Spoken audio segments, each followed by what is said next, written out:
Hazrat Ali described about the marfat tawheed as inna afdal al-faraiz wa awjabaha ala al-insani marifatul rabb wal aqrara lahu bil abudiyya. The most important duty that is obligatory on a human being is the knowledge of Rabbul Alameen and his servitude. Hazrat Ali said during a supplication as Ilahi kafa bi izan an akuna laka abdan wa kafa bi fakhran an takuna li rabba. Ya Allah, it is enough for my honor that I am your servant, and it is enough for my pride that you are my Lord. Hazrat Ali described Inna qawman abadullaha raghbatan fatilka ibadatu tujar.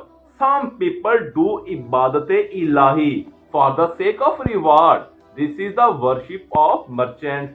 Wa inna qawman abadullaha rahbatan fatilka ibadatul abid. Some people do ibadate ilahi out of fear. It is the worship of slaves. Wa inna qawman abadullaha shukran fatilka ibadatul ahrar. Some people do ibadate ilahi to show their gratitude. This is the worship of free and lively people. Hazrat Ali mentioned, be hopeful of Allah Almighty, because Allah subhanahu wa ta'ala is the quickest in the universe to be pleased. The relation between Allah Almighty and the man is the strongest. Hazrat Ali's famous dua Kamal is full of pure monotheism. Here is mentioned how to pray to Allah Almighty.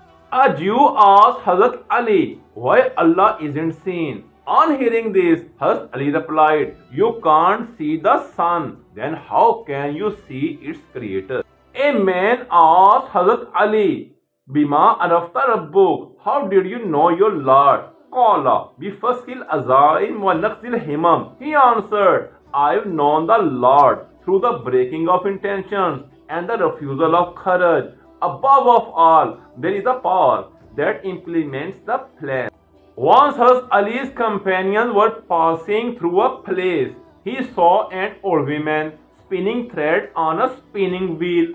The old woman said to Hazrat Ali, this little wheel of mine needs me to spin.